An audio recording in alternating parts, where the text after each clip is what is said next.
Welcome back. It is week 74 of EconoChat Let's Talk Business with Mr. Daniel Steinman. And if you have missed out on previous talks, you can, of course, go to Economist NAM on YouTube, or you can simply check in also for updates on what is happening in terms of the economy in the country. You can go to economist.com.na. Mr. Daniel Steinman, we are talking about the next generation.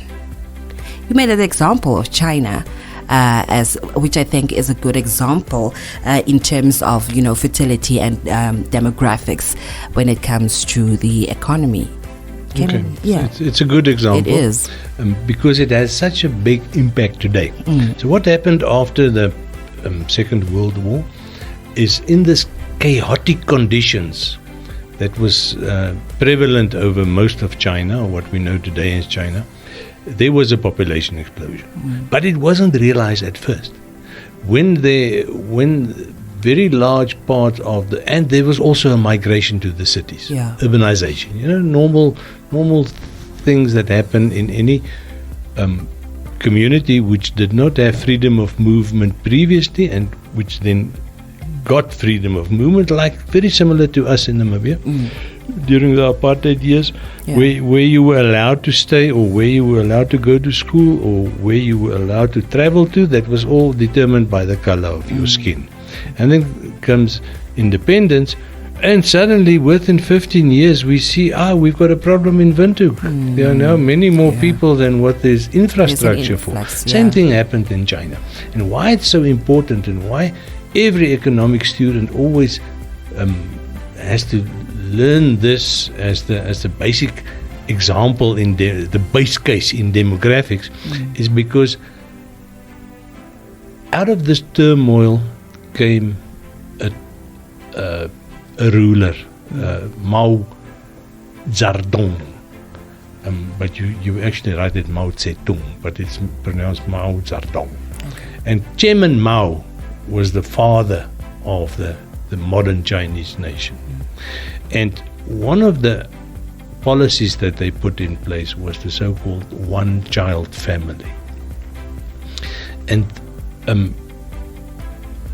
this was not strictly enforced, but it was sort of encouraged. That there was lots of government money available to spend on one child, but only on one child. So, and if you look at the Chinese culture, that child preferably must have been a boy. So all horrible sort of things happened in that young baby girls were killed, or they were abandoned by their families, and it led to a very large or very strong range of things that shouldn't have happened, that could have been prevented. And why we need to know about this, and why we need to look at this, because it can actually be prevented in a modern society. So the economic impact of all of this is that something like 98% of urban Chinese families only had one child. And now today, since the start of the reforms in China in 1978, so we're looking about 45 years later, one of the problems facing the Chinese population is a demographic problem. And that is the fact that the population is getting older faster than it is getting bigger. Now, do you see now I've completed the circle with fertility? If you inhibit fertility, or if your fertility rate is not in proportion to your economic growth rate, then at some point you run into a wall. Because now you have created a prosperous society, but there's no next generation. Or the next generation is too small or too insignificant to carry on with this economic work. And this is what is currently happening in China to a large extent.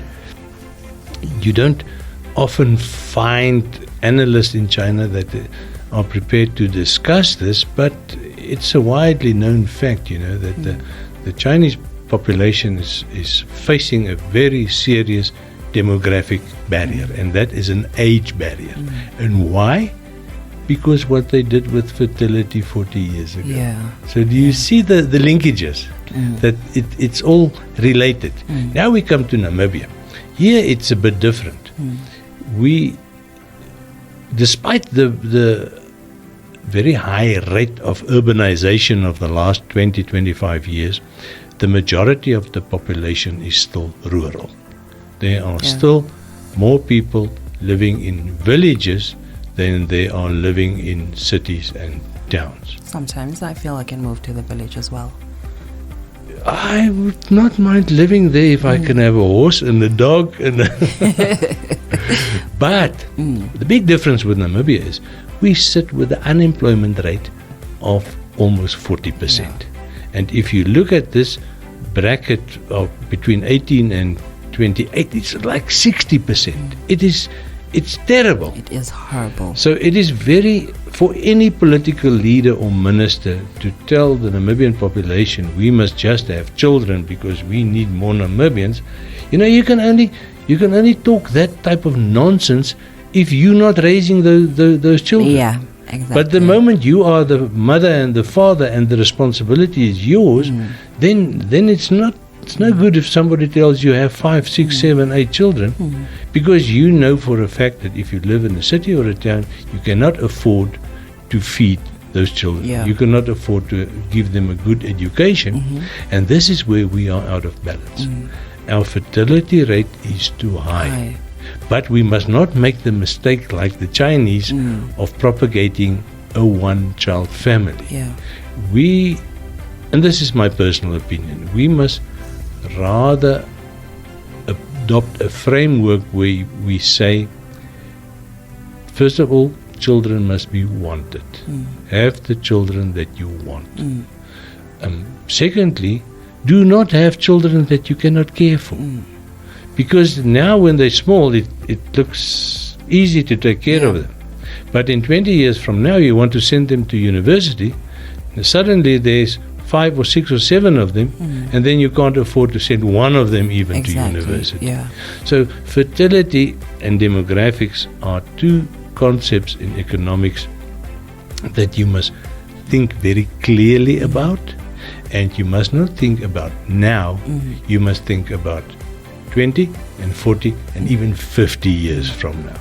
And that's why it's called family planning. Yebo. And we'll end it right there for today. Thank you so much for keeping it locked to the power station. And thank you so much, Mr. Daniel Steinman. I believe that next week we will have a more interesting topic to talk about. Until we meet again next week, from myself, Elsabe Tibinyanya, I say goodbye to you.